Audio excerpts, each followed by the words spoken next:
You can have very powerful creative forces in this town, like movements of art, music, whatever. You can have these movements. So the thing about Washington is that it's a petri dish for great ideas. They may not be sustainable, but you can always grow something here because nobody's looking. DC is a small city of 400, 500,000 people. The industry is government, if there is one. So what happens in institutions, you get these little cracks, and like the people who can escape are able to do really interesting things. We're proud as hell of the fact that what's coming out of this town is good. You know, which when you think about, you know, what kind of a town Washington, D.C. was at that point, that was kind of a remarkable thing. And we knew it. Everyone knew it.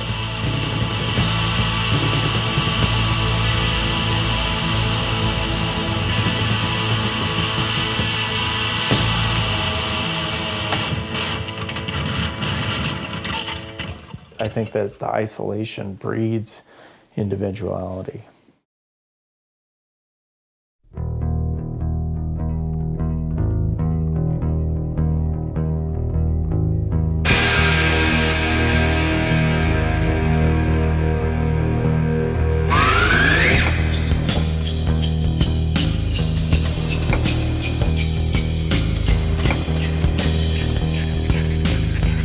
I think you already know what this song's about.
I felt really like threatened by it.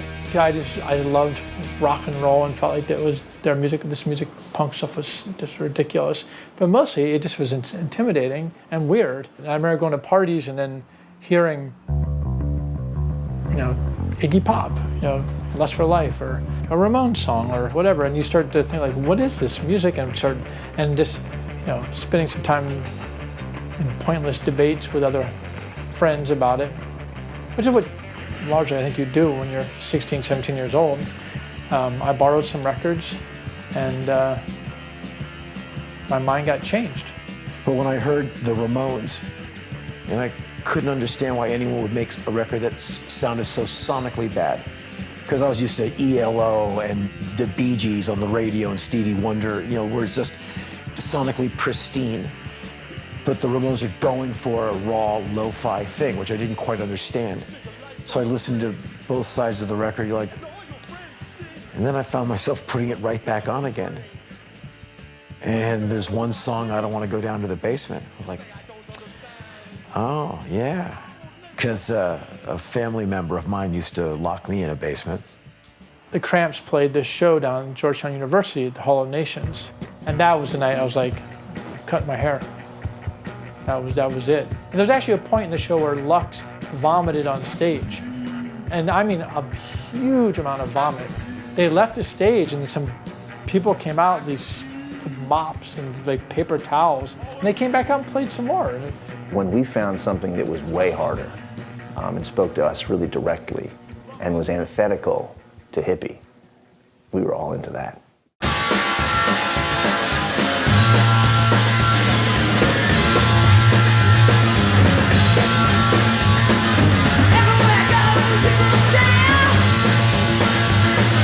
Put me down, I can't.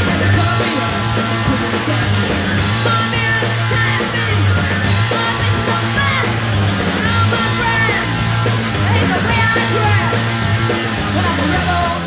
But everybody was in it together. There was no categories. We were all punk or hardcore punk, and there wasn't any oi, or it was just, we're all, you know, there wasn't very many of us, so we kind of had to stick together. It was like the island of misfit toys with all the weirdos, and it was like, you know, all the smart kids, and, you know, most people were pretty smart that were into it. We all found each other through hook or by crook, or, you know. It was the most important thing to you was the people around you. And we were this little pocket that would protect it against the outside world. The main band, at least for us, me and my friends, was the Bad Brains. It's the most amazing stuff we'd ever seen. Never seen a band play like that. A black punk rock band. Like, cool!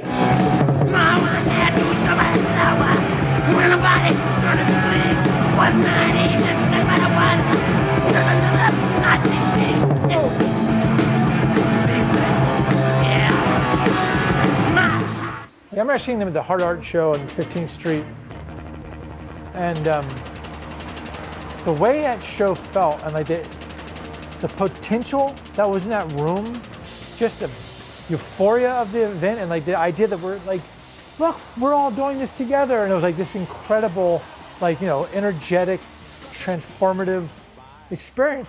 It was like all these young Caucasian city kids were completely inspired by an African-American band that was sort of employing soul and reggae into their punk rock. And just that sort of spiritual swing of the Bad Brains, knowing their reggae and knowing their R&B and their soul, would be something that would inspire and influence these bands who really didn't have that sort of cultural background. Bad Brains were one of the most influential bands of my life.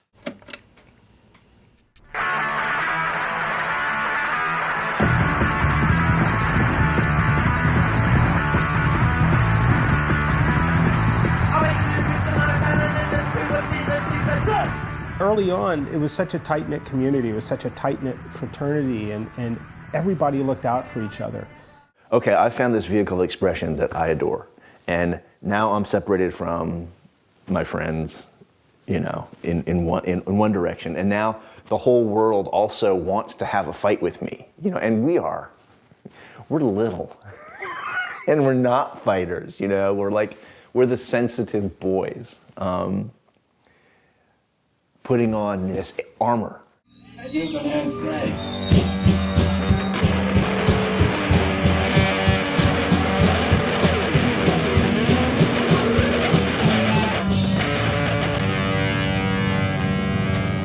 We were always in Georgetown because some of us worked there. I would say most of us. And then, but when you weren't working, there was nothing else to do. So you just hang out, wander around, and go to the same bunch of record stores, and then go sit in front of the 7-Eleven. It was like this strip. Like all the suburban kids would drive their cars up and down, like M in Wisconsin, and it was just, you know, just crawling and yelling out the windows and so forth. And there was legitimate threats. You know, there was not very many of us. Sort of immediately reviled by just about any kind of segment of society. I got my ass kicked by 3 guys who were probably in their mid-30s. Grown men, so obviously grown men, you know what I mean, kicked the fuck out of a teenage kid, and this was every fucking day. This redneck guy is walking down the street and he sees us and he's like, so what the, you know, what's up with that? What are you guys doing? Blah, blah, blah. And, you know, we're terrified. In the late 70s, there was a uniformity in sort of the way people presented themselves visually. There's a uniformity in the way people behaved or acted, or the music they listened to, or the way they navigated the trajectory of life. And if you were to step off of that pattern, to look different or whatever, was to immediately set yourself up as the enemy. Because it really started getting into a thing where within 2 or 3 blocks, some sports car drives by with some eagle on the hood with an 8-track tape of Boston blaring or Kansas or whatever, and someone's mouthing off, and you just have to go like, okay. But the car's pulling over, and these guys are getting out, and they're hyperventilating. They're like you threw an egg at them or something, like you've called them out. Just your appearance has questioned their masculinity, and now they have to confront you.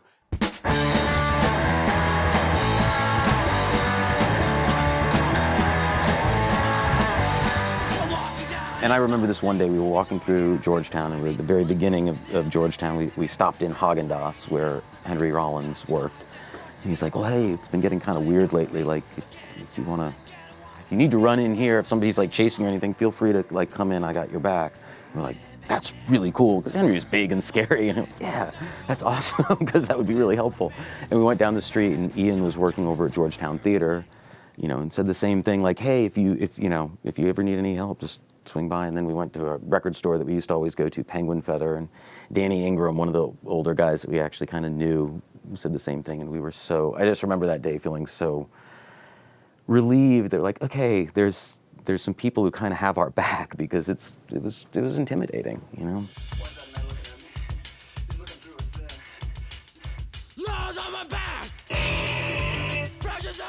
You know, older white guys and Camaros who would just jump out on you and they'd beat you up, and then they'd say, we're the punk beaters, and we're going to be back tomorrow. We're going to find you. We're going to get you, you know. And so we thought, okay, we need to deal with this. So a bunch of us got together, and Alec at the time was 14 maybe, maybe 15, and he had bright bleached hair and very, you know, decidedly punk looking.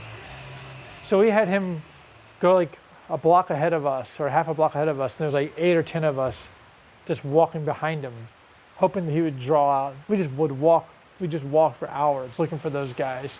And you just got good at hauling off and hitting someone, because I wasn't really born and raised to do this. I'm a guy from Northwest. I went to private school. This really isn't part of my metabolism, but it became it.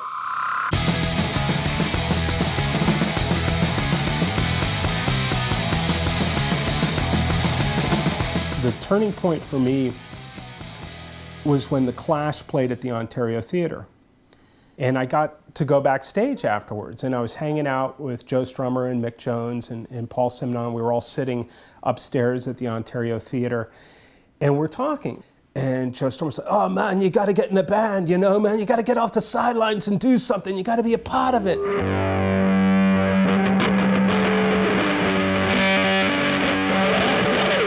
There was this mythos then that in order to be in a band, you had to be like Jaco Pastorius or something. And rejection of that was a big part of what created the DC scene. We decided to do a band, and Mark was a singer. He had been in a couple of bands. Jordy was playing guitar. Jeff had been in timpani in the school orchestra, so he became a drummer. And I could play Smoke on the Water on one string, so I became a bass player. Not only did it not really matter whether we were good or not, I also just didn't care. So we called ourselves the Slinkies, which we thought was sort of absurdist. I mean, and we said that we called ourselves Slinkies because we loved Twinkies, because we had a lot of junk food then. Then Mark went off to college, and we needed to get a new singer. I'm pretty sure the night that I went to go see the B-52s at the Bayou, in 1979, that Nathan was there, and I ended up hanging out with him and asked if he wanted to sing in the band. And that's how the Teen Idols started. We played our first show in December of '79. I was doing, we were doing in the basement what, the records I were buying was doing, and then to, be able to share it with people, I was just excited. We would go see Skip Groff's record store yesterday and today, like almost every weekend. Skip had a record label, Limp Records, and he knew how to, I'll get you into a studio, I can help you get a record pressed. And when the Teen Idols really had songs, they have a bunch of songs. And all of a sudden, that we're at some point, Ian and his bandmates come up with the idea we should make a record, which was very daunting, like a studio. So then Skip said, I can take you to this studio called Inner Ear down in Arlington with this guy, Don Zentera. When it came time, to take the teen idols into the studio, Ian asked me, if I would help out, because they knew I had produced the Slicky Boys earlier, and in the early 70s had produced Pentagram. So they knew I knew a little bit about the studio. We had done the Slicky Boys record and some of the other early Limp things at Don Zintar's Inner Ear studio. And he said, I'll bring down this band called the Teen Idols. They were young guys. They didn't know what to expect. And I certainly didn't know what to expect at all. Because when they started playing, it was almost like, oh my gosh, what is this?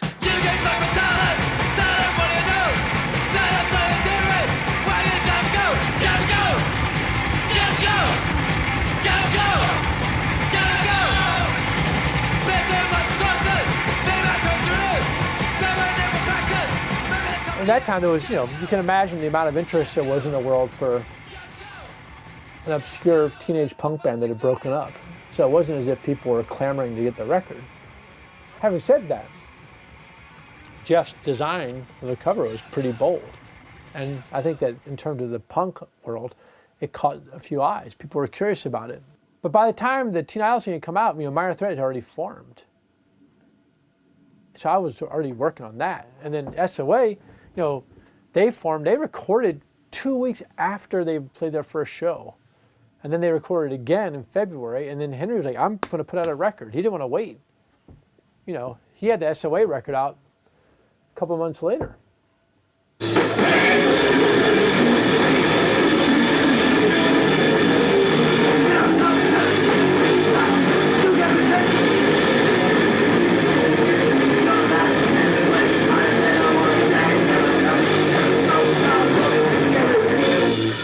And I bought In My Eyes, and I thought it was just like incredible. Like I just thought it was just one of the most immediate and just kind of powerful records I had heard. And so I went back to the store and bought the first Minor Threat record, and I bought the SOA record, and I bought the Youth Brigade record, and then Legless Bull came out. And and within a year, there was a succession of these records that were on this label, and I got really sort of into it.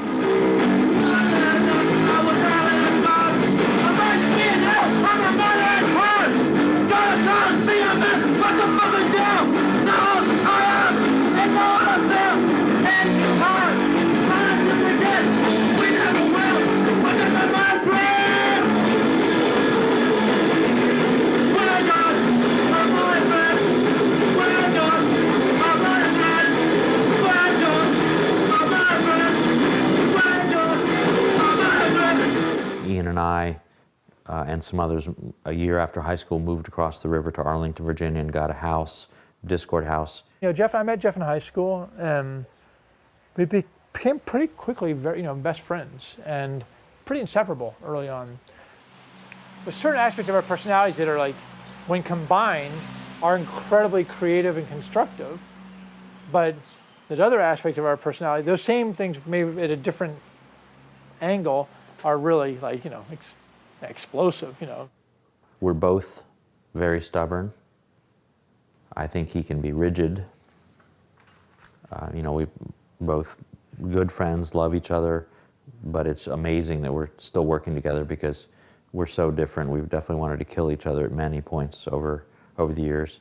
I think probably we were up each other's rear ends too much. We had the record label, we were in Minor Threat together, we were best friends, we lived in the same house, so we did a lot of time together. So Discord, the group house, was where Discord was located, and Jeff had his room where he had his desk where he did all the graphic design. And then there was that funny little porch area that was like the office where Ian worked.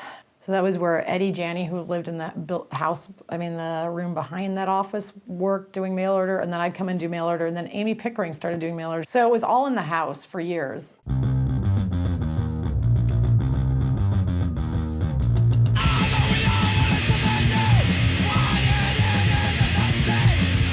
We put our first record out in December of 1980.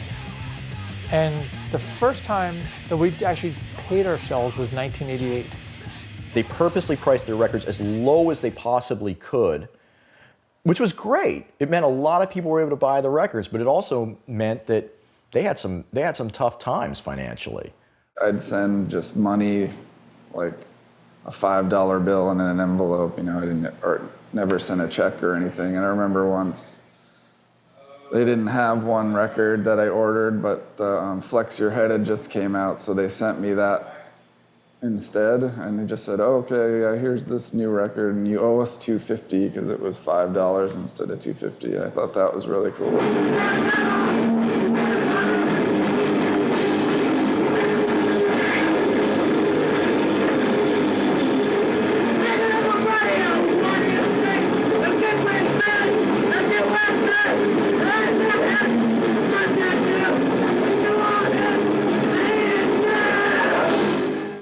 Also, the fact that they were doing it in this very homemade way, where the record covers were hand-folded and stuffed in little poly bags, and the fact that they were doing it that way, I think probably helped a number of other people to realize, like, oh, you know, they don't want to put out my record, I'm going to put it out myself then.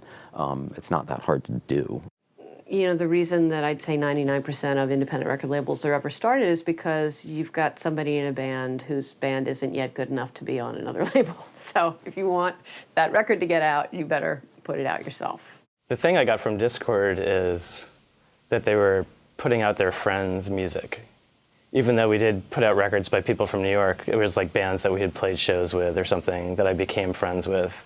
So I definitely liked that whole thing of, you know, a group of friends releasing records together.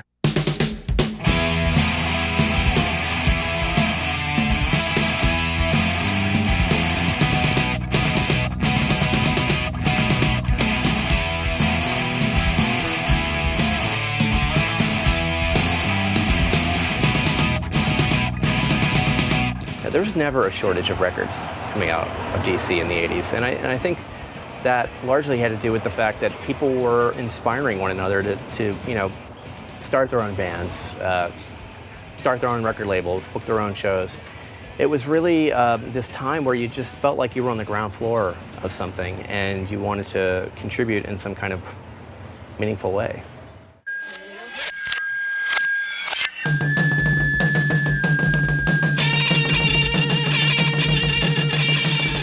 Why do you think Boyd's legacy is still so strong?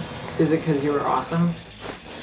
It must be that. But I honestly have no idea whatsoever. I mean, we almost shouldn't have even been a part of that whole thing anyway, so that to me is the big anomaly, how we were even ever on Discord. They seemed really, I guess, normal or straight guys. You know, they didn't have a punk look entirely.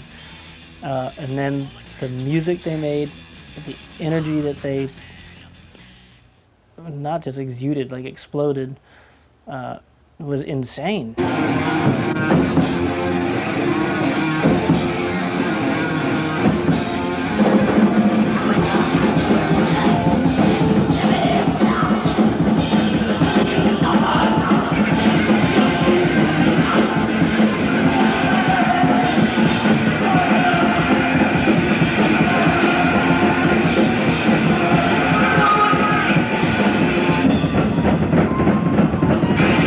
Doing the split was really funny because nobody knew what the other guys were doing. You know, we didn't know what Void was going to come up with. They didn't know. You know, it just came together the way it came, and much like the music. I mean, we knew what they sounded like, but we just were completely. You know, we loved each other's bands and wanted to do something. And I think it was Ian. It was like, look, you know, you've got this recording, it's not quite long, you know, we could make a record with it, you know, an album, but it could also fit on one side, and they've got this thing that could fit on one side, and it was unimaginable then, certainly, that decades later, it's still a conversation, like, which side's better. But this one, it is like the missing link to, you know, this and everything else. It's such a perfect little moment, and it's beautiful that it died, you know? And that's the sort of thing that I think is also kind of amazing about DC bands is they didn't last long. To me, the Faith were just like emblematic of just like, you know, the most core of hardcore coming out of DC.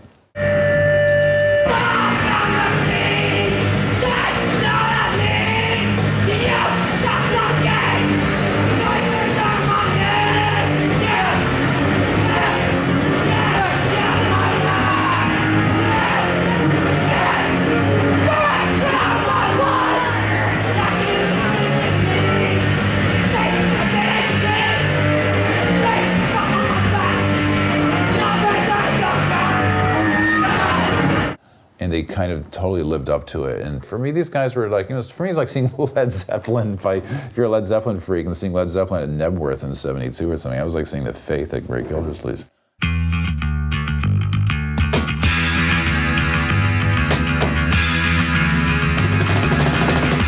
There's always been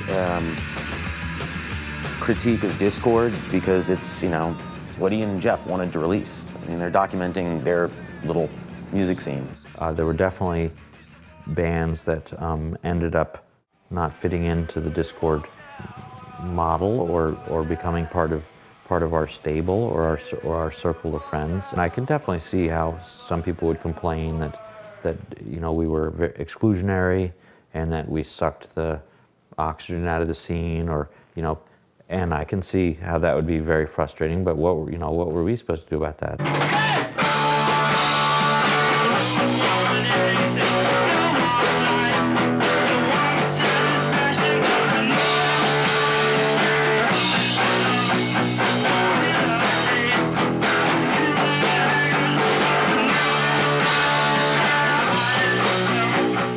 Part of the reason, part of the fuel for this label was people were making fun of us, and we felt excluded. So we're like, well, fuck it, we'll do our own thing.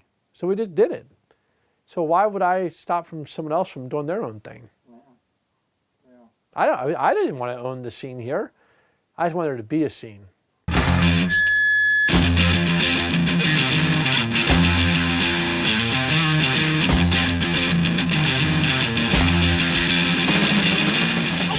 DC only. I just want to do it that way. I just want to keep doing. I want to document this music here. Like I just want it to be. I want people to say, like, if it's Discord, that's a DC thing. Some people might say, well, that was a bad business move. But I think if you exist for a third of a century, that's probably a good fucking business move.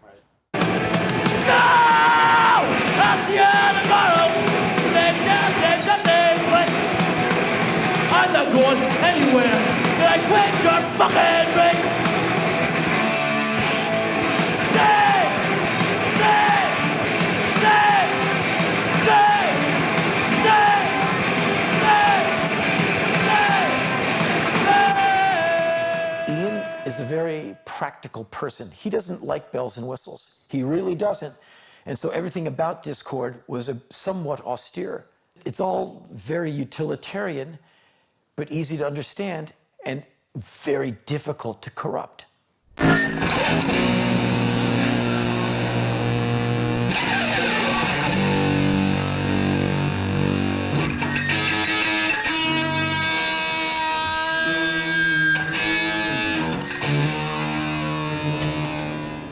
The idea that teen idols would play shows where teens basically couldn't come in is insane. So we just said our shows have to be open to all of our people. All the kids have to be able to come in. We got banned from so many clubs for it, and we didn't play other clubs, because they were doing age limits. The summer of 1980, the Teen Idols took a bus across the country to play in Los Angeles and San Francisco. We played Mabuhay Gardens, and there they let kids in, but they just put a black X on the back of your hand so you wouldn't drink. So we came back and we went to Doty at the 930 Club, and said, look, we want to see shows.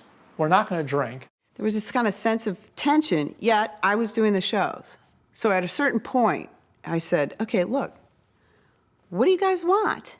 What do you want? And Ian said, let's have a meeting. I said, we just want to see the bands. And I said, so just put X's on our hands. We said, like, if you see anybody with an X on their hand drinking, 86 them. In fact, we'll put the X's on our hands for you. And we will we'll like narc kids out. Because for us, we were trying to change, we wanted to have access to the music. Hey, barkeep, if you see anyone with a big set of X's on their hands, don't serve them. Wait, watch me do this myself. There, I am not of age. Got it? Can I be more obvious? And the idea that this was sort of like this new gang on the scene, and their intention was to sort of like, to kind of take care of themselves and have this kind of, this pro self-responsibility kind of measure. I thought that was radical unto itself. But it's worth pointing out, like, even when I was a kid, before punk rock, like, I didn't drink, right? And I would go to parties in high school, and people were like, "You're making me feel weird because you're not drinking." They called me the group conscience. Our consumption of music had nothing to do with consumption of alcohol. As a philosophy, as a thing that people chose to do in their lives or whatever, straight edge came later. The thing about that I like the most is not that, like, alcohol is good or bad for you. The thing that I think Ian MacKaye wants people to take from it is that rock and roll shouldn't be dictated by clubs that want to sell drinks.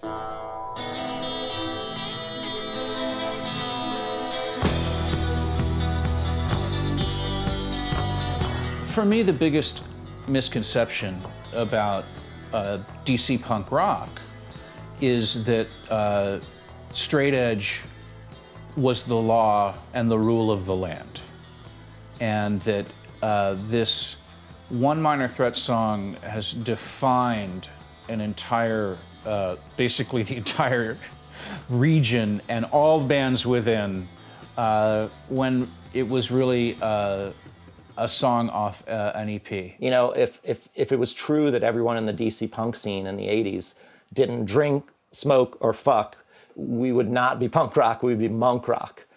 If I had written the song straight edge, it would definitely not be a movement, because I would have said, like, I've gotten so high sometimes, and it's a pretty great feeling, but and then I realized I don't want to get stoned all the time.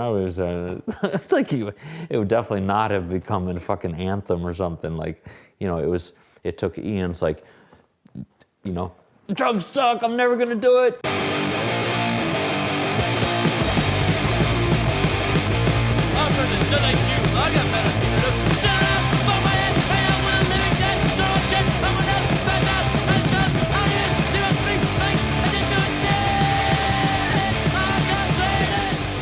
We're like, oh God, straight edge, because this was like 1982, but like already it just become like such a thing pinned to anybody that was from DC that you're going like, Jesus, enough with this. Like, we're so sick of hearing about it. I mean, I get crank calls to this day from kids going, "Hey dude, I'm drunk.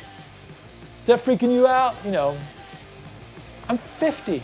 I got kids, 2 days ago, I got a crank call from my kid saying, like, "Never liked your fucking band because you're straight edge."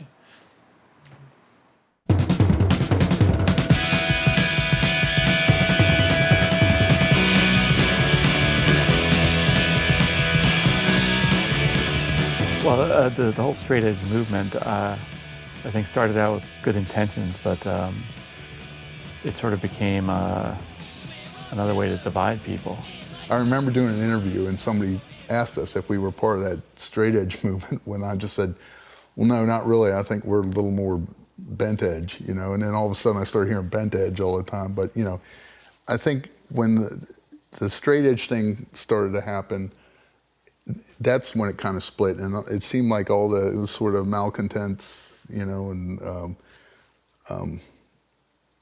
more of the guys who like to do drugs and drink and all that stuff, they sort of drifted to us, and that we became their band,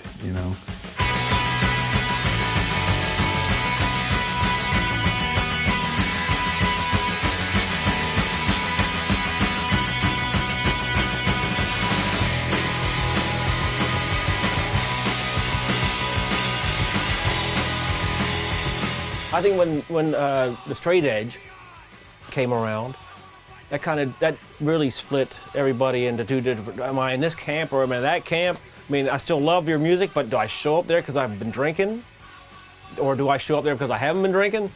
And so that's when for me the whole punk community started going its own way. I mean, I can't say it was an innocent gesture, but it was a benevolent gesture. And the repercussions were a phenomenon.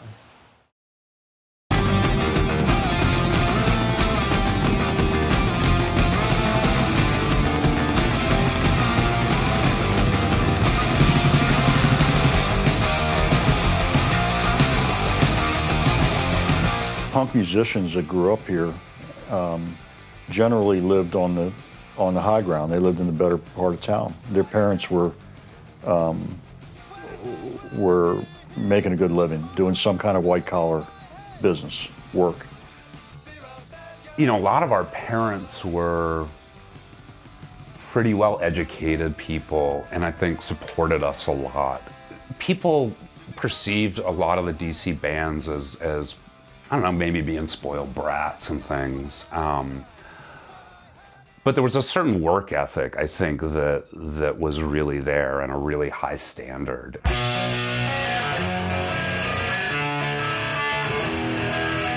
If anything, I think that there was a sort of a pretend thing, like, well, punk should be working class, you know, what about all those guys in England on the dole, and New York seems tough, you know. There was a bit of a pose, I think, with a lot of kids saying, oh, we're not that rich, you know, that's an old car. The rich kids who came to it, you know, kind of took risks because it was like, if it doesn't work, you know, I can go back to college and get a degree and be successful. DC was this weird city that, like, the government is like the main business, which is the government is like an institution. So what happens in institutions, you get these little cracks, and like the people who can escape, you know, are able to do really interesting things. When you think about these kids that are coming into the scene and who had spent, you know, a lot of their formative years in this town, these were years that there was a lot of social change going on. A lot of really big social upheavals were happening. Civil rights, changing gender roles, Vietnam. This town is ground zero for all that.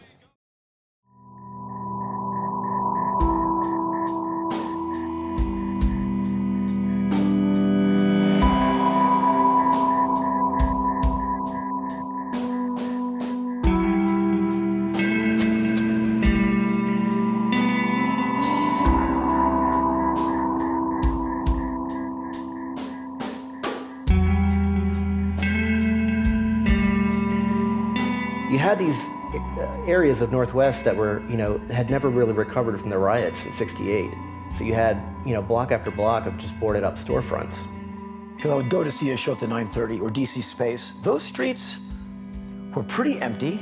You know, they rolled up the sidewalks at night. I mean, it's, you know, this is a government town. Everybody works for the government. And, you know, once the government offices closed, everybody went home. And to have the city to yourself at night, you kind of reveled in that because it looked cool, the street lights, it was yours, and you go, okay, well, this will be mine. I'll be the night shift guy.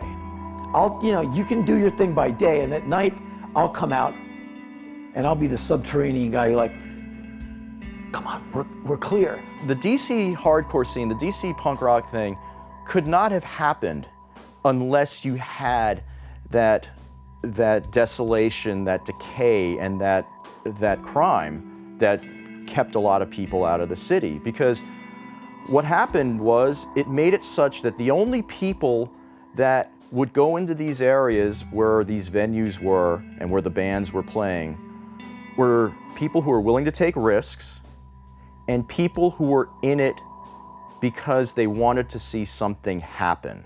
They wanted to see something spring up from nothing.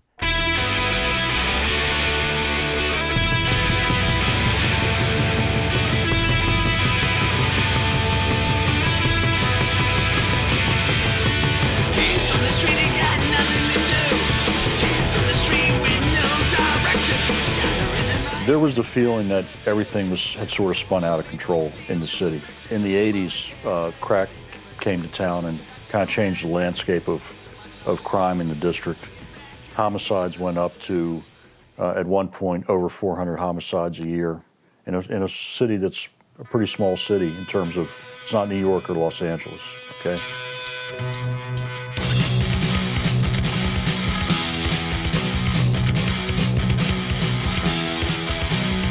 So this trajectory of the city was like this, crime was like that, people were leaving town. The city by the 1980s had lost 100,000 people since the early 60s. It's a city in such deep denial that, you know, you've got crack deaths and crack homicides all over the place, and the city's spiraling out of control, and the mayor is smoking crack in a hotel room with a whore, which is the least scandalous part. By the late 80s, it was getting to be not officially bankrupt, but morally, politically, it was bankrupt.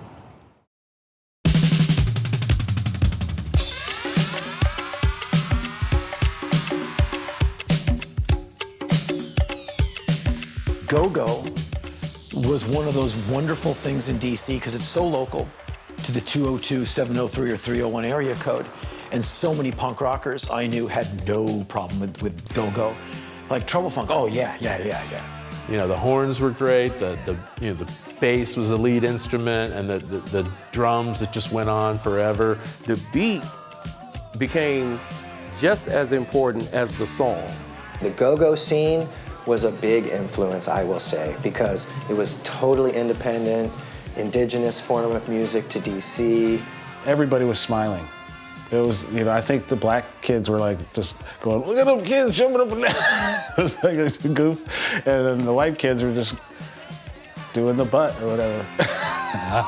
It's kind of funny to say that go-go and punk joined together because they really didn't. The go-go people were never really interested in punk, but the punks dug the go-go. Like the first time we met Henry, the first time we met Ian, the first time we met all these different people, when they would come from DC, they'd start telling us about this go-go scene. And at the time, you didn't really hear that stuff down here. It was almost like the New Orleans brass band stuff with all the kids doing it there.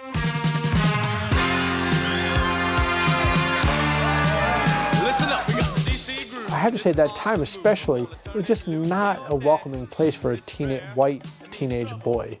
And one guy walked up, he walked past us, and as an aside, he went, y'all crazy. And once everyone understood that we know where we are, we know the odds, but we're still here. We paid our money. We're here to see Trouble Funk. And it's almost collectively, the entire crowd went, nice. It reminded me of early punk rock, just these throngs, everyone moving in the same direction. It was a great collective, it was a great energy, and the music was awesome. And I still love it. I cannot believe it isn't the soundtrack for, the entire world.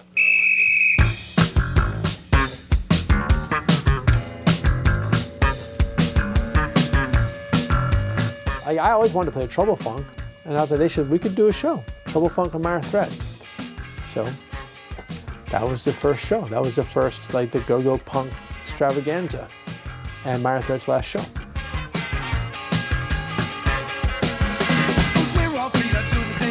The big boys were awesome, and the Minor Threat came on, and right from the get-go, something was wrong. I don't think it was meant to be a farewell show or their finale or anything. It was just that it was getting to a point where they were starting to have a lot of people disrespect them, and when they played, it was just so out of control. It was really sad. I don't remember being a particularly, I wonder if maybe people's recollection's a little bit sepia toned, frankly, because I didn't think of it as being such a sad night. I just remember not having a really good time, and I don't think anything sounded right, and I know I didn't enjoy myself.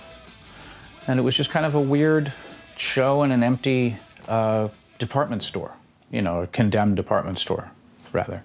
I suspected in my heart, I was like, this is going to be the last show, because we just were fighting too much, and I was sick of them. Playing those songs on stage with them in front of any audience was absolutely incredible.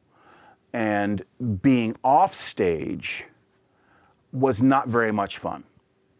They really didn't get along. We fought all the whole time. I mean, as kids do. I got very tired of being a band that either was preaching about don't do this, don't do that, or just perceived as that, and that definitely caused some friction in the band. And then they quit. I remember I came home, there was a note saying, we broke up the band. There may have been a note.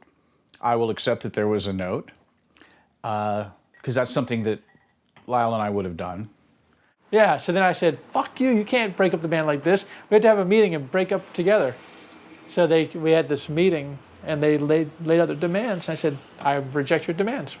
And I think that our demands were that we wanted to be a more commercially viable band.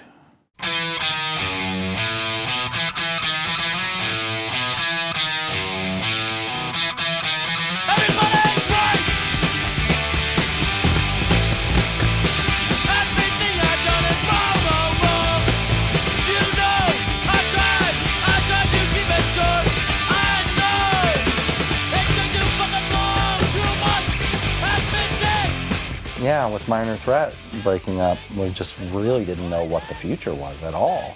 Punk rock had become bigger in general, and the music scene had stopped being the sort of predominantly insular little local set of friends at the core of everything. That's when the pit wasn't fun anymore. It wasn't a good time. It wasn't people falling off and their friends catching them.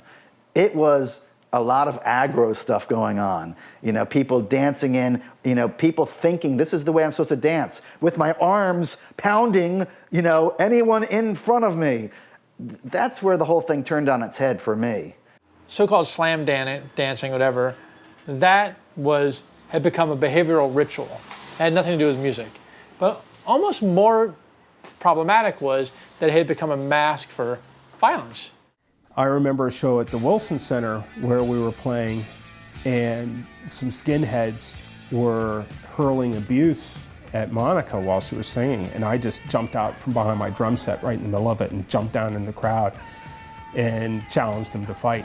There are a lot of people now who would pretend like the DC scene was not at all misogynistic, that it was all kumbaya and we all just loved each other and we were all accepting. But the truth of the matter was, it was a boys' club. As far as their women's place in creating radical music, I was fully in embrace of it. But as far as the realistics of how it expressed itself in our little world that we were creating, I was a little bit dull to the implications of how we were conducting ourselves. When it started out, I really felt disrespected. I really felt like I wasn't taken seriously because I was just a girl singer. You know, I had a song about rape in Madhouse, and when I would bring that up and I'd say this song is about rape, I'd have the kids in the audience screaming, "Fuck you." They thought, oh no, we're not sexist. And they had to take a look, because if so many of us women were saying, there's something wrong here, we're noticing these differences, we are not getting the encouragement and support that we need. And how can we change things on this bigger level if we can't change things right here in our community? In terms of the way women or girls were treated in this scene, like, we were teenagers. And teenagers did stupid things, no doubt about that. It's like people are trying to figure out how the fucking works. That's the way it is. And people do things in that process that are ungainly, for sure. As far as animosity or some kind of juvenile behavior towards women, you know, well, at that point in time, we were pretty much juveniles, so who's surprised at the behavior? I think a lot of these kids were sort of somewhat pre-sexual. I mean, I think they were sexual, but they had not had, they didn't get laid yet. And as soon as they did, they kind of like, I think the scene changed.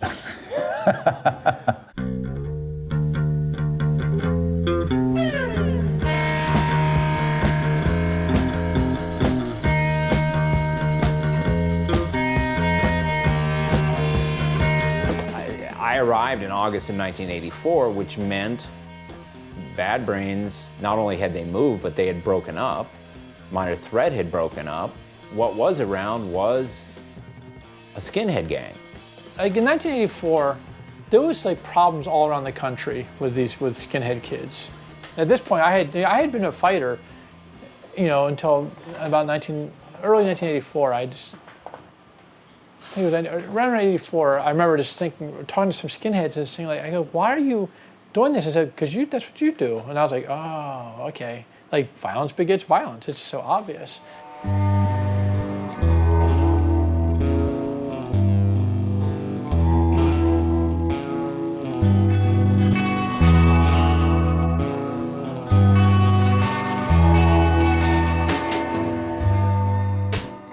And then, of course, there was this whole street punk, kind of what was called derisively the drunk punk scene around DuPont Circle, with lots of runaways. Some of the skinheads hung out there. There was anti-gay violence going on, queer bashing as they called it. There were lots of drugs. It was really dark. It was really depressing.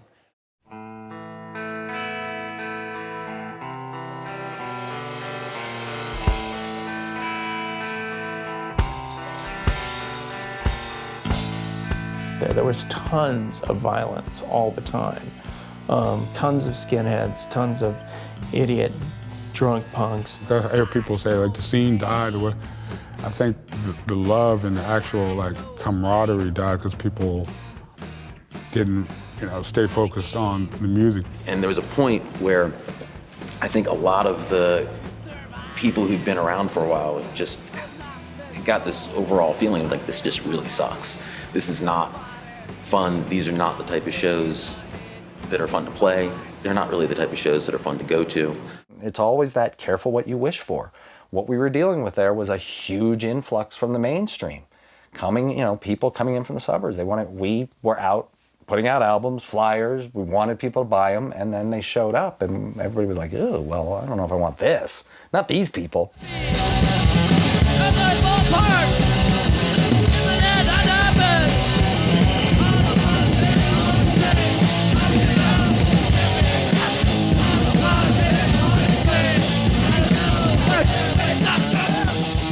We were writing songs for us and our friends and playing shows where we knew everybody who was showing up. And by that point, we didn't know these people anymore. And by that point, we started writing almost to make fun of the scene and to have fun with the scene because it wasn't our scene anymore. It was just the scene. And hearing about all these problems and all these infightings and all these opinions coming out and what we should do and what other people should do and what was right and what was wrong. And we would just stop doing any of that. We wouldn't dress in the punk rock uniform. Well, Stab never did. And I decided to be like David Letterman of hardcore. Like I would just be as sarcastic as humanly possible. And it'd be just like, here's another like new song, but like every other GI song, it's slammable.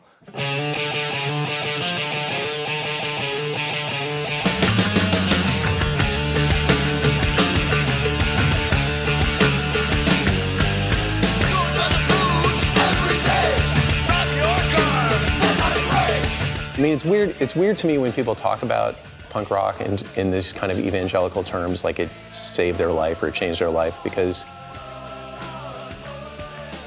it's not very punk, to talk about it in those ways. But it's unequivocally true. Like I wouldn't, there's times when I think like, wow, I didn't even know how to like talk to people.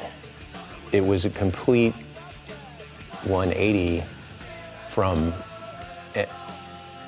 my understanding of the world prior to, going to shows. I was part of that third or fourth wave of kids that came into the scene right after Minor Threat broke up. And, I think there were some growing pains. I think the scene was, getting bigger and bigger. But for me, I had no context for that. It was, I didn't know what had come before. For me, it was just this, amazing music, and I was this 12-year-old kid that was just wide-eyed and just open to everything that was happening, and I was lucky enough to have it in my backyard. One of the cool things about the DC scene is that it was like accessible superheroes, like the people that were on stage were also like in the audience at shows. You could be right up next to the stage, you could get on the stage, you could sing along. I dove straight, head first into the whole scene and did a fanzine called Metrozine about what was happening locally. Any little bit of hope that I saw in this scene, I would grab onto it like a life preserver. And at that point, Metrozine was one of those. I was working in a record store, and I get this call from this, sounds like a real little kid, and he asks me if he can use my photos in his fanzine. And I didn't know who he was. He sounded so young, and I was just like, I don't know, I thought I'd have to go in the darkroom and make him prints and stuff. And he was just like, no, I can cut up your fanzine and just paste it into mine, and I was like, Sure, knock yourself out, kid. Scott was everywhere. I feel like I must have seen him at every show I ever went to, and there was a lot of people recording things for posterity and knowing that something big was in the process of happening and that they needed to know what it was and write it down and interview people. But he was so young. Hey, did you enjoy the show? Yeah, it's excellent. Excellent. Yeah, it's great. Great. One of the first people I interviewed was Ian, and at that point he was in between bands, and he was pretty down on what was going on, and it was really an interesting point in the scene at that time because he didn't know what was going to happen next. Really, fanzines were the only way to find out about stuff back then, and I was taking photos, and then when I discovered punk rock, I just started taking photos of all the bands, just wanted to document this new really exciting thing that I found. And then, I wanted to share the photos after that, so I started a fanzine. I called it Zone 5, and it was primarily a photo zine, but there were interviews with bands and a scene report from New York. It was just this awesome community of kids all over just doing stuff, and I really think the DIY DC thing really gave us all permission to just, go do it.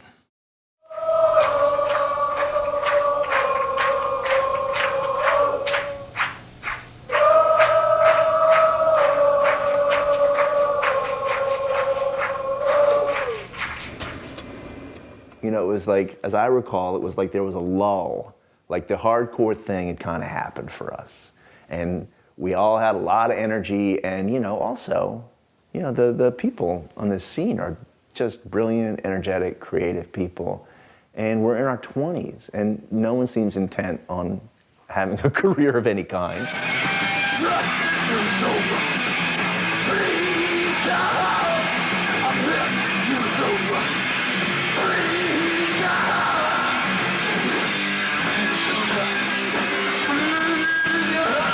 Things had changed for all of us, and we were all like 18, we were about to graduate from high school. We were starting to just feel the pressure of like, now what? The bands who were playing, were sort of less like saying what they think. This is what we think about, this is what we observe and we comment on. And now they were starting to sing about how they feel. We were all getting older, and we were getting smarter and more mature. And I think so many of us just started getting really disillusioned as, the audiences got bigger, and a lot of people that wanted those shows to be a different experience. We just all kind of everybody was fed up with the whole kind of violent aspects of the scene, I think. And that's when I think that conversation really opened up. The DC Department of Recreation had a program called a summer employment program. We had access to this Xerox machine, and we would just make goofy posters, and that's how Revolution Summer actually came about. Chris Thompson made a flyer. There was a lunch meet. I think we were playing Rites of Spring, and he put Revolution Summer on there. And I remember seeing it and thinking well, that's a pretty strong claim. As far as my take on Revolution Summer, a lot of it was a reaction to our music scene kind of falling to crap. If you're really into marijuana and having stuff like that on you, if you go over to the other stage tomorrow, there's gonna be dumb, stupid, smoking sounds and rednecks all over the place. You'll feel right at home. Come here tomorrow. They're gonna be all over the fucking lawn over there tomorrow listening to the Beach Boys, if that's where you fit in, man. Yeah, hey, look, man. Hey, get this guy. Hey, right, get this guy right. We're either here for rock against Reagan, rock against racism. Raise up your fucking hand, man. Rock against racism. Come on, raise it up. All this is a lot more of a problem than your fucking self-indulgent drug habit. So why don't you get your fucking priorities straight, you fucking asshole!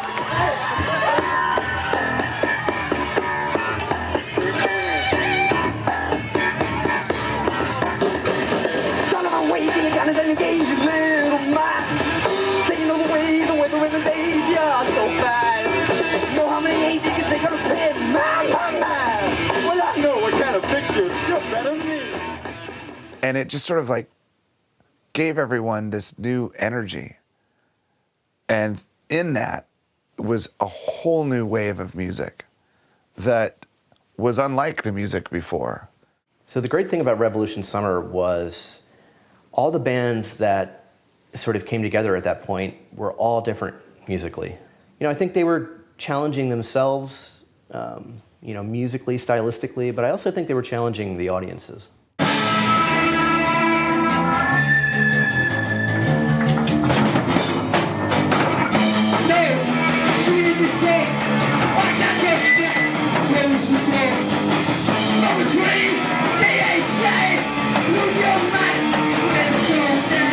Revolution Summer was something where, it's the power of the mind, it's like the power of ideas to move and change things. We all had that consciousness that it was time for revolution.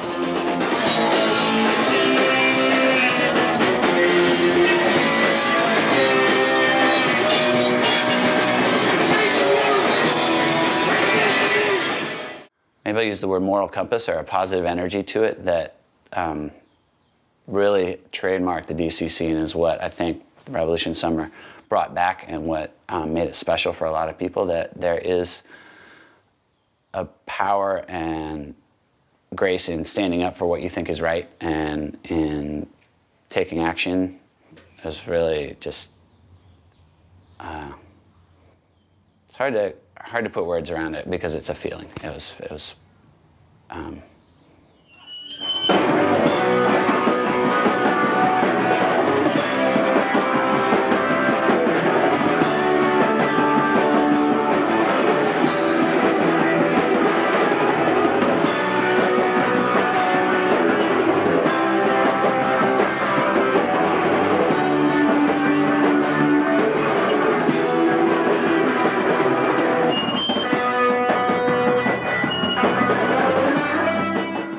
Was this a time that changed me forever?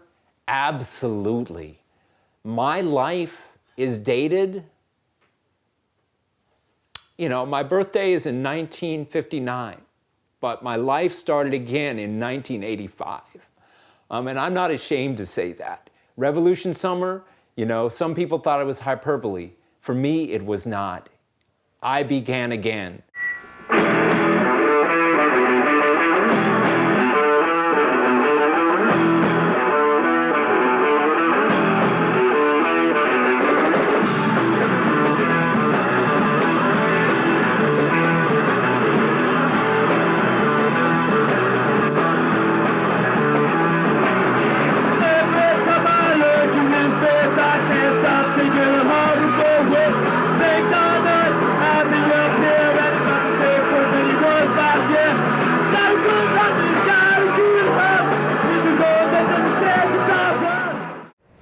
Revolution Summer, I felt like, we were probably out on tour when it happened, so we missed it. Yeah, I think we missed it. I think a lot of the bands that are associated with Revolution Summer, it was sort of like, let's play for each other again. Let's do our own thing, and everybody else can kind of piss off. That was the one part where I felt that there was some irony, because here it is, this scene has sprung up. Ostensibly, one of the reasons why it sprung up is as a reaction and a counterpoint to this violence in the scene. But my personal experience was that there was more once that whole scene had started up. There was this sort of general sense that, okay, you don't want us? Fine. So they would come to our shows or Scream shows or whatever other gigs were going on.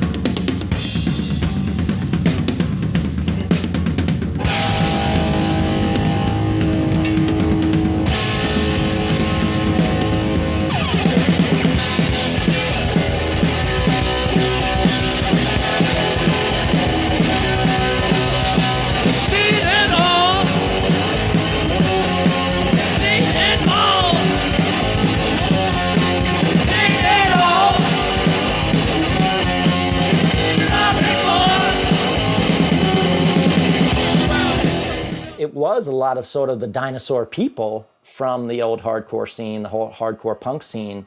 They were forming new bands, but yet because they were all new bands, and they had a whole new statement to make and stuff and everything, it felt like that bands like us and Scream and Marginal Man, we were like, we were left out of the party.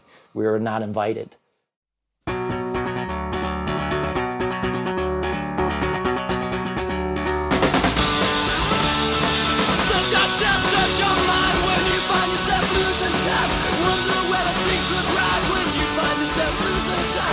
It was sort of like live therapy, and I think for the musicians and for the audience.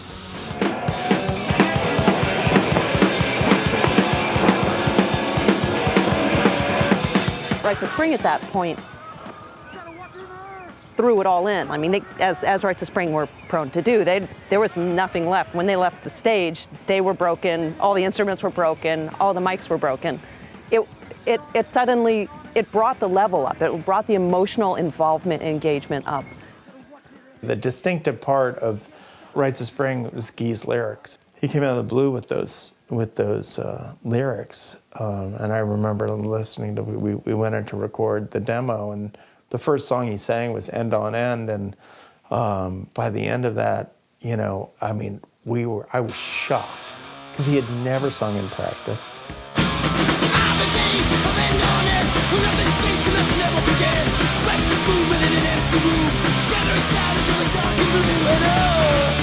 To me, 80 or 90% of the whole Rites of Spring experience is getting this nugget of Guy's genius through a microphone onto tape and out for the world to hear. People kind of ridiculed those bands to some degree, and they said, "Oh, look, it's emotional hardcore, emo-core." And I saw Marginal Man early on after I came here. It was clear to me when I was watching them, they were an extremely powerful band.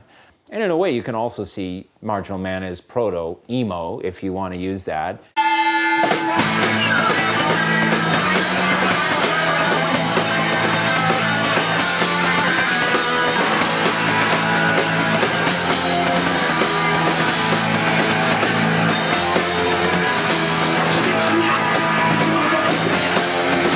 First band I think about in that period would have to be Marginal Man, because for me, they were really the first band I saw live that just put it all out there. And there was one song they did called Forever Gone about the suicide of a good friend of the guitar players, Pete.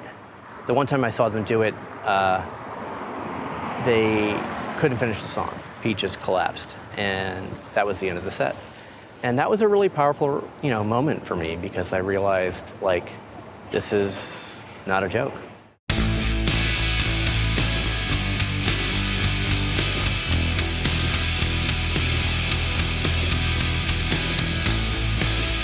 We had to stop playing Forever Gone because Pete would lose it while trying to play that song. And it would take us 10 minutes to put him back together in order to finish the set. And it was too hard on all of us, especially Pete, because he felt that, he lived that. All of our songs we lived. I mean, it's always rough to watch anyone breaking down, especially when it's during a song where you already know the words, so you know what it's about, so you know what thoughts are being conjured up.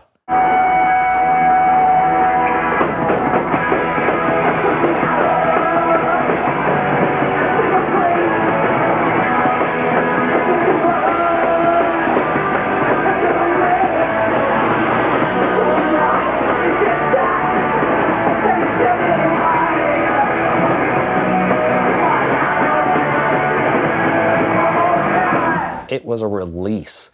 And of course, Brian Baker had to make fun of it. So Brian Baker, I believe he was like, this is like emotional hardcore, emo-core. At the time, I didn't relate to it. No, I didn't really understand it.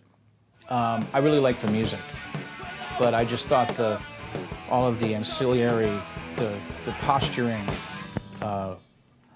and that expression, I just thought it was kind of, I didn't respond to it. It didn't resonate with me. But also, I'm kind of an uptight wasp, so.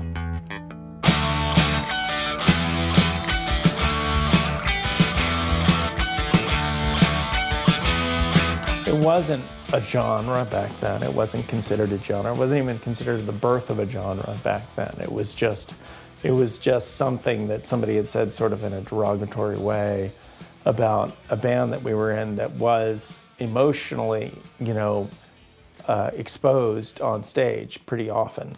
Emo. I think the first time I heard someone call it emo was like at an Embrace show where Ian was talking about it. Like some people call it emo or whatever he said, and I was like, emo? What is that? Emo core must be the stupidest fucking thing I've ever heard in my entire life. Well, come on, man. But just in case you're wondering, I read in my Thrasher the other day that in fact, what my band, along with other bands in the city, was playing was emo core. I'm thinking emo Phillips, comedian Ian core. Why no, emotional hardcore. As if hardcore wasn't emotional to begin with. As far as I was concerned, punk had been emotional since day one. I mean, Johnny Rotten was like emotional. Goodbye to you, my friend.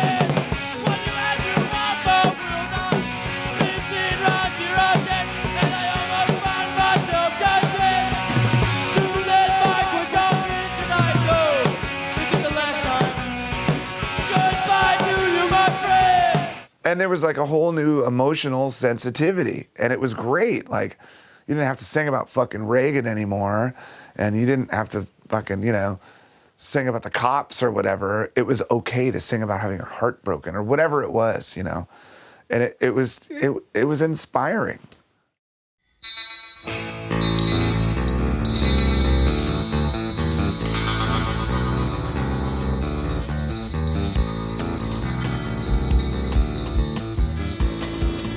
I was very happy when things got political.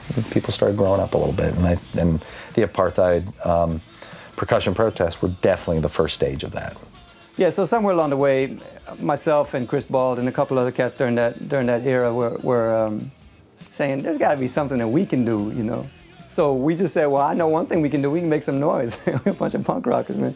We can make some noise. So we just kind of put the word out there and said, they'd be protesting on Massachusetts Avenue all the time, man. We should just come out with some drums and some hubcaps and some bells, anything we can find to make noise. The protests outside of the South African embassy were really the beginning of like a political awakening in the scene.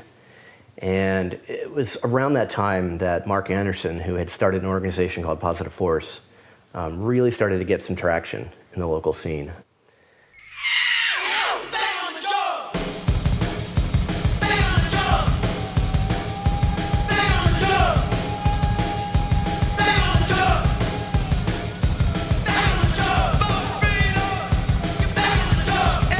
Positive Force was actually a really good addition and brought an organization to an otherwise disparate kind of community by making shows that benefited the homeless or food for the poor or whatever. They actually were able to take this disparate energy, bring it together, and send it back out into the community in a productive way. The fact that they exposed the community to so many important problems of the era and of the era still is, I think, really something that's valuable. And the way it functioned in DC, again, is really just because we had the backdrop of these government structures in our city. Listen to my rebellion chant. I feel goodwill for all mankind. And Mark was really committed, he was really passionate. You had to give him credit. He would get up on stage before every Positive Force benefit. He would talk before the show to let people know why they were there. The first couple times I saw him do that, it was a little uncomfortable because people at that point weren't used to having, someone up on stage telling them, anything about politics, let alone social issues, whatever. They will help you get closer to the truth, and I think that's what we want. We want the truth, we don't want a bunch of fucking lies. And so it became a large number of the shows were Positive Force shows. And it was, on the political side, that was both good because there was some cool stuff happening and there was some good information. On the flip side, sometimes I think that the information took center stage over the shows.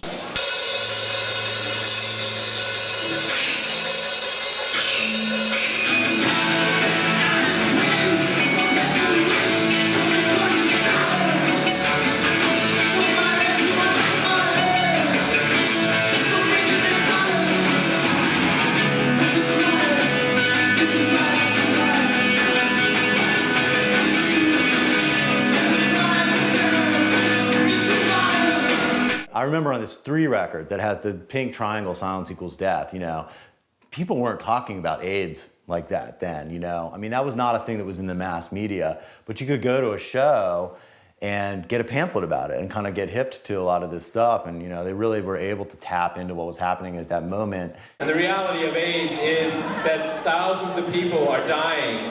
There are ways for those people, for all of us, not to die. One of them is to start taking the whole thing very seriously.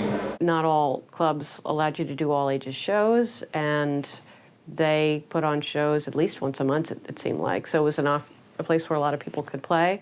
But I think it maybe became a little too codified. I sometimes felt like the political nature of shows, for me, did sometimes become kind of feeling a bit constricting.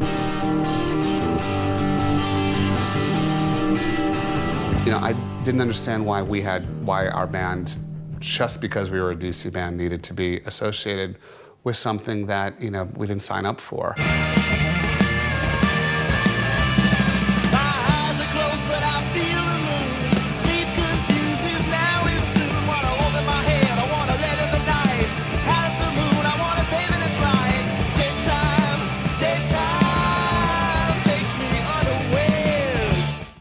The positive force thing kind of wasn't on my radar because I was, Dagnasty was about being a national act. I mean, the first thing, before our record even came out, we had booked our first tour and we were going out with the Descendants on the Enjoy tour. So I was like, not really concerned about what was happening here at home. I was like, later, nerds.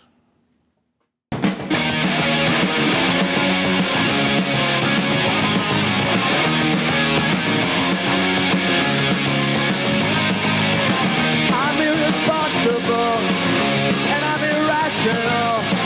It's irreversible. What are you gonna do? I just didn't know why, you know, we had to go back to the 60s and have it be a movement for something, for good causes. You know,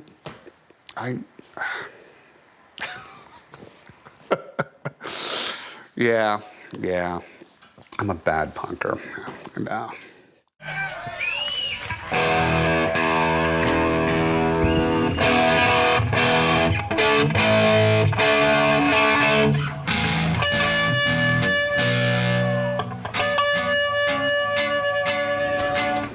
We were there for that moment just before it blew up, basically. And that's where the legacy that we were carrying on was clear, because we could headline shows all over the country based on the fact that we were on Discord and we were from DC. It had nothing to do with who we were or even what our music was about.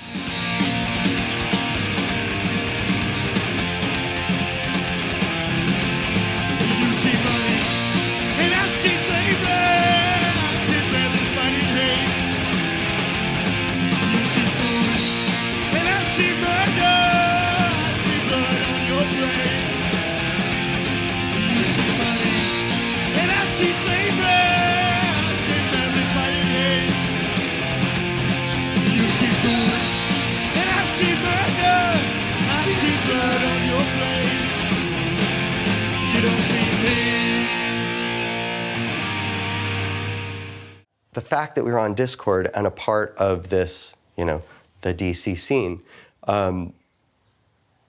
opened up pretty much every door we could have wanted as teenagers in a band in the 80s.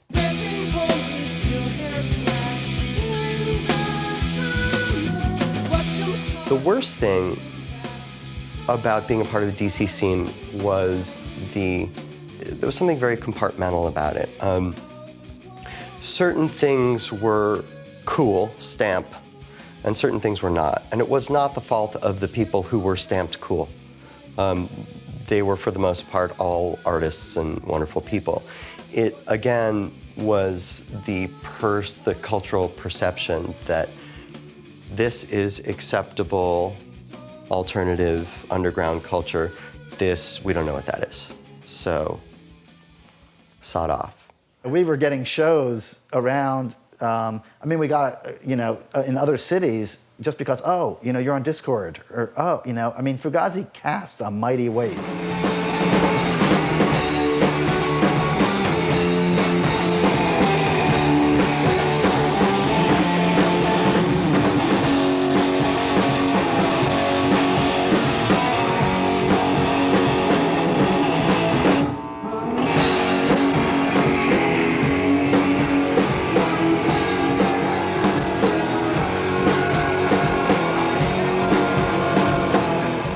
A lot of diversity going on.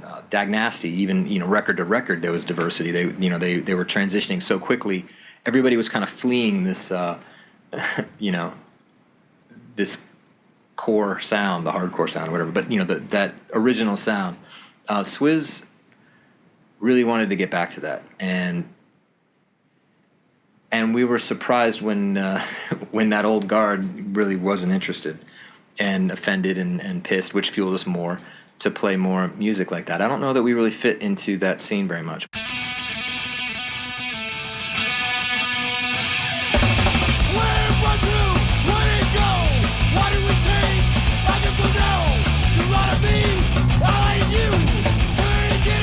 The sort of transformative moment was when Fire Party started, because there were some people in that band that were dating boys in other bands. And, when those other boys in those bands sang, broken-hearted love songs or critical love songs, you had a pretty good idea who they might be singing about. And it was a pretty one-sided conversation. So it was exciting to me to be able to have, to see, Amy and the other women in Fire Party be up there and have their own voice.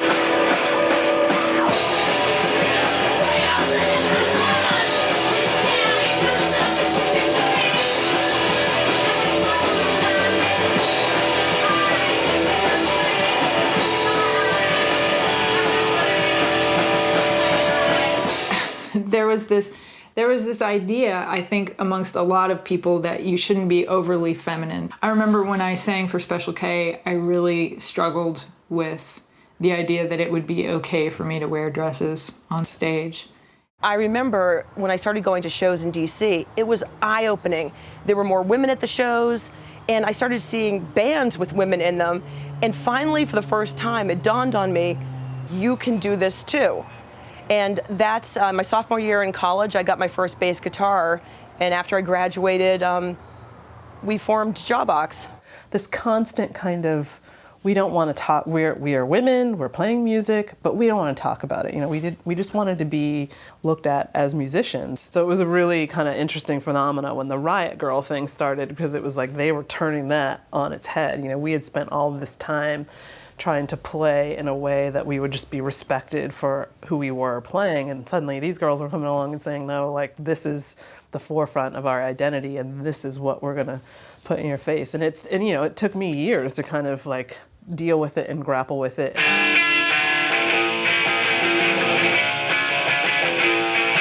The reason why I got into Nirvana was because they liked Scream. And so they came to see Scream play. And they saw me play and they're like, man, if we could get a drummer like that, we'd be set. Come on, let me know, do you feel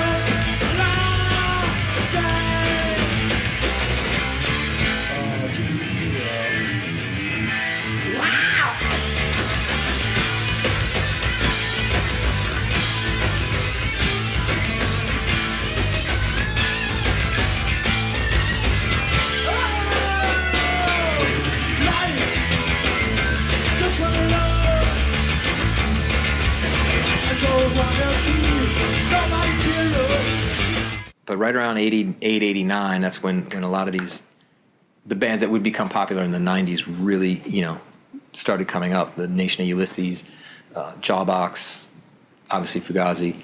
I feel like it was a foregone conclusion that Fugazi was going to be a big band, though. I think that everybody was waiting to, like, people, like, no matter what Ian was going to do, you know, people were like, they wanted to know about it.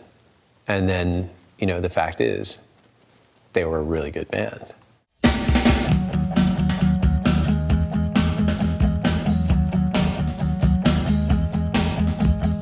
As well as sort of the lyrics and the band's, you know, kind of way of doing business and their ethic. Monster hooks, you know, big choruses. And at their essence, a lot of people would disagree, but, you know, at their essence, Fugazi is this great, like, arena rock band.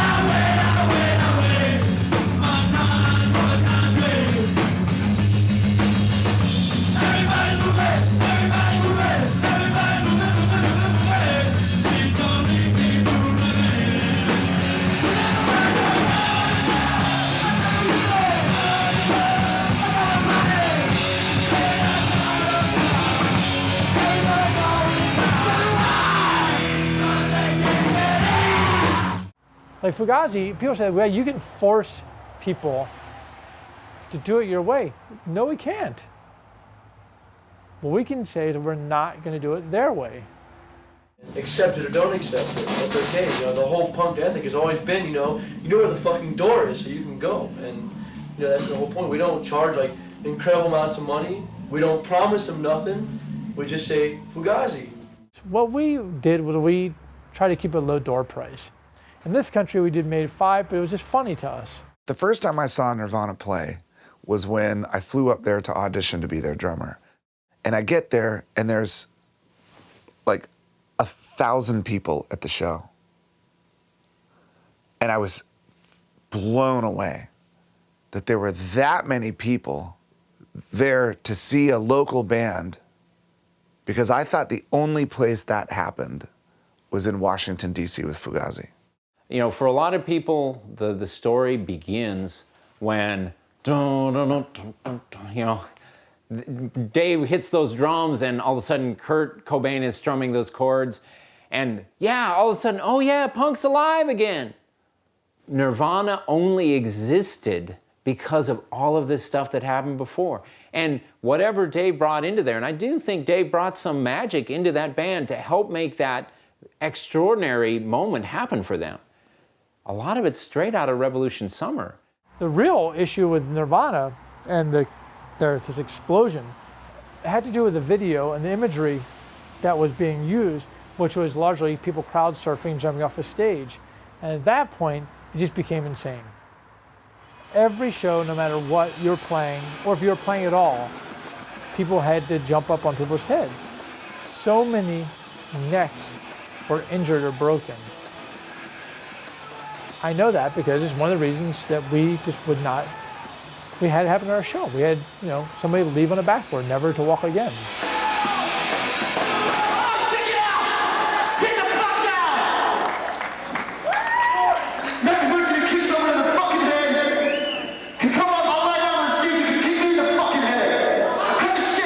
This sort of fans were like, dude won't let us slam. We can't do our thing. It's like, fuck you.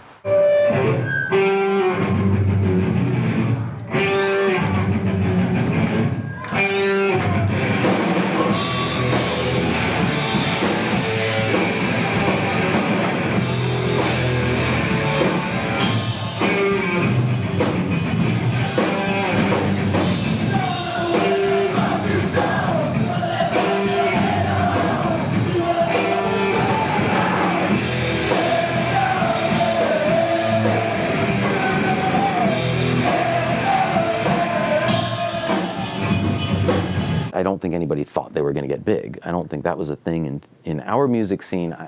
The whole 80s, nobody nobody that I knew thought too seriously about making it big in our music scene. If you were going to try to make a serious living as a musician, you would have to switch to a different music scene. DC was always just like shunning the mainstream and shunning corporate culture, and like, it was, a little embarrassing if you ended up signing. Major labels were just freaking out, trying to make money off of an uncontrollable, undefinable, underground that captured people's imagination. So they would throw money at a band that didn't want to be rock stars and could not conceivably be rock stars because of their music and their looks and their personalities and their ambitions.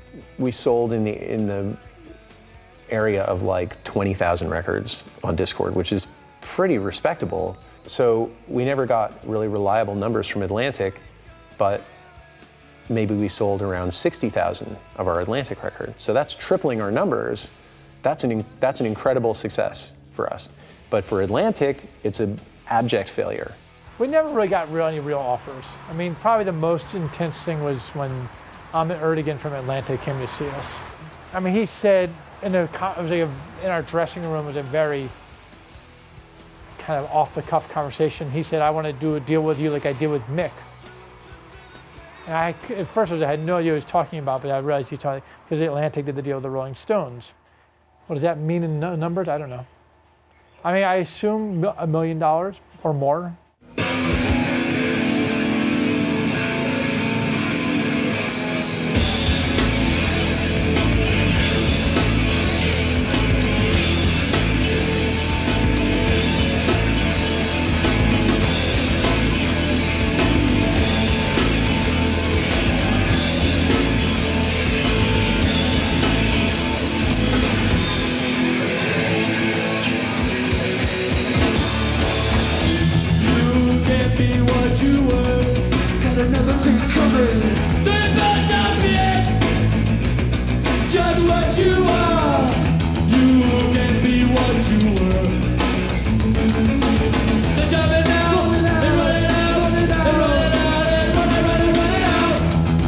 Became spoiled about controlling our atmosphere. They were our shows, and we enjoyed that, and it empowered the band in a way, because there wasn't too many other forces to change the feeling of the night. We could kind of take the momentum of who the opening bands were, or whatever the venue was in, and then how much people paid to get in and everything, to getting on stage and working with it as it happened. And we could give to things that we stood behind, that we thought should exist in society. Being able to contribute to that, and mostly, just being able to believe in myself as having the power to do something for myself and other people. It wasn't about sex, drugs, and rock and roll. And I think that it was really a revolutionary movement in a lot of ways that could have gone in a lot of different directions. Salad days, that's not then. It's now. It is always now. To go make it real now.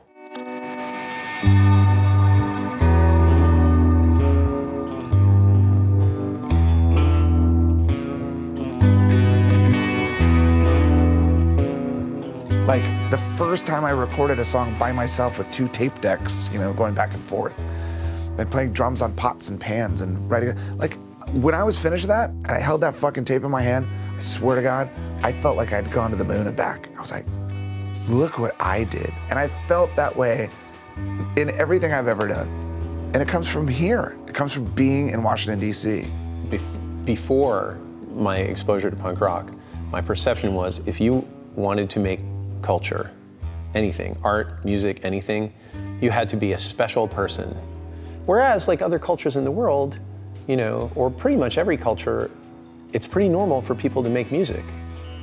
That's like, thank you punk rock for like giving me that kind of like breathing space to like think about this stuff and realize it's an inherent human capability. Creativity is normal. As a kid, when you're young and you're in your bedroom and you're listening to your Led Zeppelin record and you see a music video on television or something, all of that just seems a little far out of reach. I could never be in a rock band because I can't fucking play guitar like Jimmy Page. I could never make my own record because you have to be on a major label. Or I could never make a video because you have to be on MTV or something. And what happened here in Washington, D.C. was everybody did all of those things themselves. Everybody felt that it was entirely possible and they were entirely capable of starting a record company, putting out a single, making a fucking fanzine, starting a band, booking a show, going on tour, whatever it was. All of these things were possibilities. If only everybody had grown up here doing that, could you imagine? Because my kids or your kids or whoever would say like, you know what, Dad, I'm gonna make a record. And they go, oh yeah? Cool. Make it good.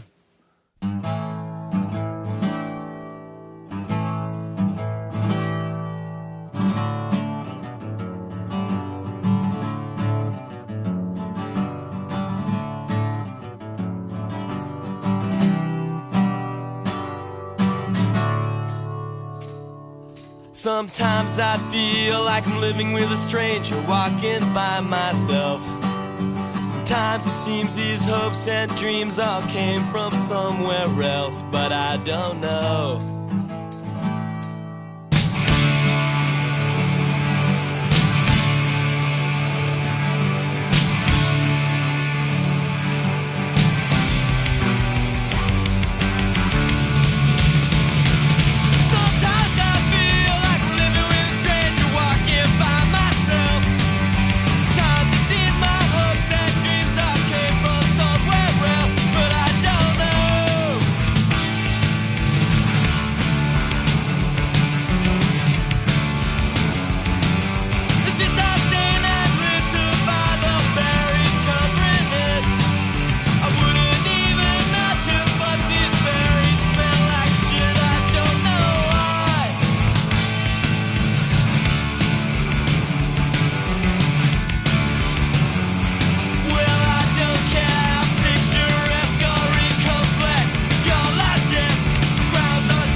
that thing on still? Turn it the fuck off. Organized bastards! The chorus getting soft. Do you remember the time? I don't know. In fact, about, 3 years ago, that was something to do with the lady. And, we're hanging out. There's some cool ones doing each other like this. And they help you out. You see a pump. Yeah, how you doing, man? That was really cool. Yeah. What happened, man? These days, you got those big pumps? I don't know. Shit. Yeah. How you doing with the feeling? Yeah.